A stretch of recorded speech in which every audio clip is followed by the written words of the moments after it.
14 August প্রেক্ষাগৃহে মুক্তি পেল দীর্ঘ প্রতীক্ষিত ছবি ধূমকেতু। প্রায় 10 বছর অপেক্ষার পর বড় পর্দায় একসঙ্গে দেব শুভশ্রীর জুটি। এদিন গভীর রাতে ধূমকেতুর প্রথম শো মুক্তি পায় রায়গঞ্জ SBF সিনেমা হলে। রাতেই দেখা যায় সাধারণ মানুষের উন্মাদনা, এমনকি সিনেমা দেখতে উপস্থিত ছিলেন রায়গঞ্জের বিধায়ক কৃষ্ণ কল্যাণী। ছবির প্রশংসার পাশাপাশি দেব শুভশ্রীর জুটি নিয়ে মন্তব্য করলেন বিধায়ক।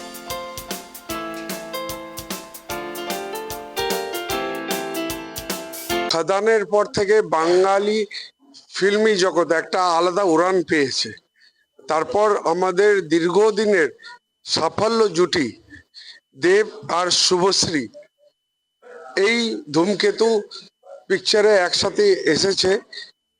তার যেটা একটা ক্রেজ, এটা তাদের ক্রেজ বাঙালি ভাষাকে নিয়ে আর বাঙালি ছবিকে নিয়ে, যেটা পশ্চিমবঙ্গে যেটা সাড়া পড়ছে, সেই সাড়ার ব্যতিক্রম রায়গঞ্জ নয়। এইবার রায়গঞ্জ দিশা দেখাচ্ছে যে বাংলাকে আমরা প্রমোট করব আর বাংলা ভাষা আগামী দিনে এগোবে। আর বাংলা দীর্ঘদিন ধরে ভারতবর্ষকে দিশা দেখিয়েছে। এবারও এই ধূমকেতু বই আজকে 2টার সময় তার শো হতে চলেছে।